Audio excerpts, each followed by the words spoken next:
Hey guys, it's Deanne. Welcome back to the channel. If this is your first time here, which it probably is, this is the feed where I am going to be giving you all of my PR advice, branding advice, and how to build a bigger, better business, make more money while in quarantine. This is a great time for you to self-assess and figure out, does my resume look good? What am I putting out there as far as am I connecting, who am I connecting with? So tip number one, win the interview before you even get into the room. Okay, what do I mean by that? This is all about your pregame. So looking at what does your resume look like? What does your social following look like? What is your online footprint? Who are you connecting with even before you get yourself into a room with a hiring person? And this is detailed work that will get you a way better job and way better qualification even before you meet with anybody. And this is the stuff, guys, that you can be doing today. This is, building out your better resume, filling out your LinkedIn stuff, going and cleaning up your social media so you don't look like, I don't know, you have like high school pictures on it or something like that. Figure out what is your game plan to get your best foot in the door, even before getting into the door. I cannot tell you the amount of resumes that I have looked throughout the years, and there's like weird things that happen, spelling mistakes. No, there's spell check for that, Hey, XX wrong person from different place. No, check. If I'm hiring someone and they have a different agency or different name attached to that resume, it just seems sloppy and it just seems like you didn't really pay attention. So I think that there is those are obviously just like two super basic things, but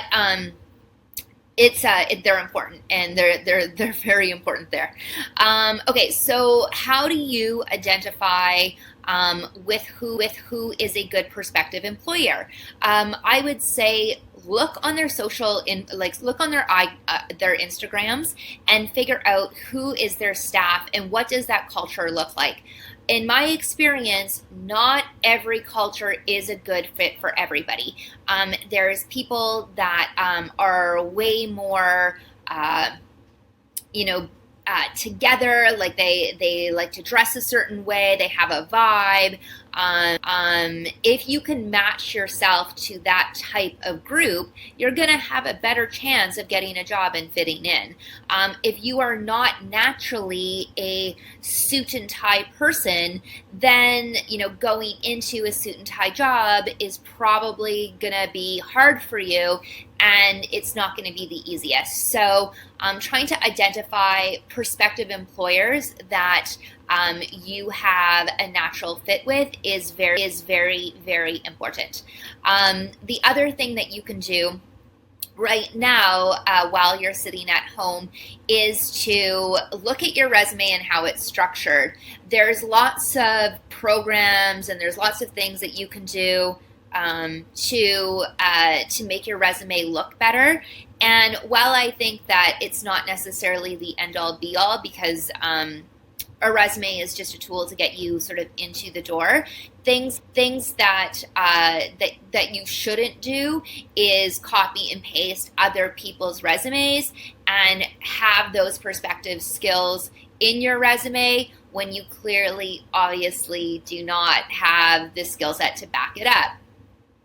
What I mean by that is if you have never worked in a professional field, to say that you are a strategic thinker, that you are a good plan developer, probably at this point, it's probably not that truthful, unless you have like the backing of, oh, I started a business when I was 16 and I ran it, and this is why I have my strategic skill set. But if you're like most people, where you are going to learn these things, and it's not a bad thing because that's what they're there to teach you. It's I would say, do yourself a favor and don't exactly lie about the skills that you have today. Things that I find that are the biggest skills that I look for in a young person is common sense, ability to understand what I'm saying.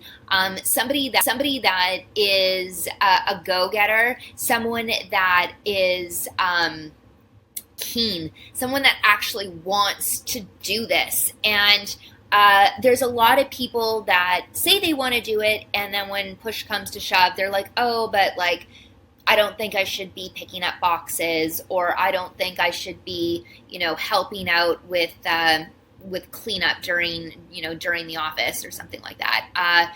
Newsflash, everybody does it. To this day, I pick up boxes. To this day, I clean. To this day, I still do a lot of the shit work that I did 15 years ago. And hey, I'm not mad about it. It's I don't think that everybody, like, I'm not mad about it, but I do get mad when I see young people that don't necessarily want to put in the effort that we all need to do. Some of the tips and biggest things that have helped me within my career is my expansive network.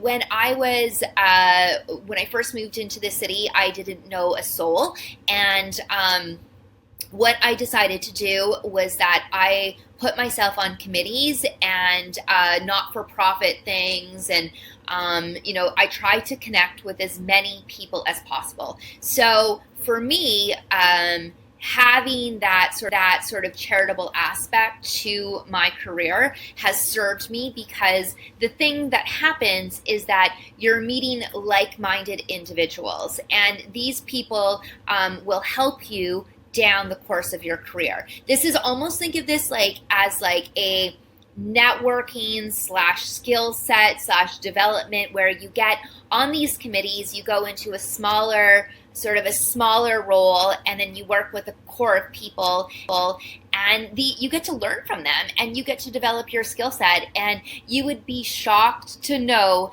the amount of people that will come through the door because of the charitable committees and networking.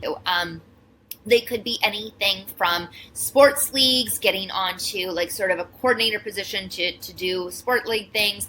A lot of women's groups have these committees. All of this is not paid, so you're not looking for a paycheck. You're what you're quantifying is network, and what you want to do is build that network. So eventually, down the road, 1 year, 2 years, 10 years, you can call on that person and say, hey, remember we were on this, or, I have this for you. It's an excellent way to sort of build your base and build more opportunity. Tip number 3, something you can do right now. There is many businesses, employers that will have a certain need, a hiring need, and they will put out a call for applications. What you don't know as junior professionals is that they're always going to be looking for something in the future. And so why do I think that this is great, a great tip for right now, is because this is the time that you can take somewhere that you really want to work and craft almost a package to send over to them for a informational interview. And these informational interviews are so beneficial. They're beneficial for so many ways. Right now, it can happen via Skype, it could happen FaceTime, etc. So you don't actually have to have that one-on-one in the room. But what it does is that it shows that you have initiative. It shows that you've really tailored something for a specific company or for a specific employer, and that you're putting yourself out there and you're being proactive. Now, this may not get you the job tomorrow because times are kind of crazy. We know that there's people getting laid off and things like that, but that doesn't mean that they will never contact you. In the PR industry specifically, employment happens with ebbs and flows. So if you have an agency that got a huge account and they need to hire 10 people to staff the account, all of a sudden they're on a hiring blitz. And it's very hard for them to staff up to find 10 different people within those 2 weeks. So if you have already met them and have already had this informational interview in advance, and they remember you and they're like, oh my God, yeah, Deanne, she's great. I loved her. Give her a call, get her on the phone, get her in. And so that's why informational interviews will never, ever be harmful for you. If you have time, do it. Find your dream employers today, and then craft your package for them to send out. Worst case scenario, you're gonna get a thanks, we'll reach out when we need someone, but they actually do reach out, because if they're looking for people, like I said, and after we get through all of this, people will be looking for people. So this is going to serve you big time. Also, if it happens where a lot of, specifically with agencies, they're friends with a lot of other agencies. So they might say, hey, I'm not a good fit for you, but you know who you would be an amazing fit for? That industry down the street, or that agency down the street. And I would be happy to send, this package over to my friend. So do the informational interviews right now.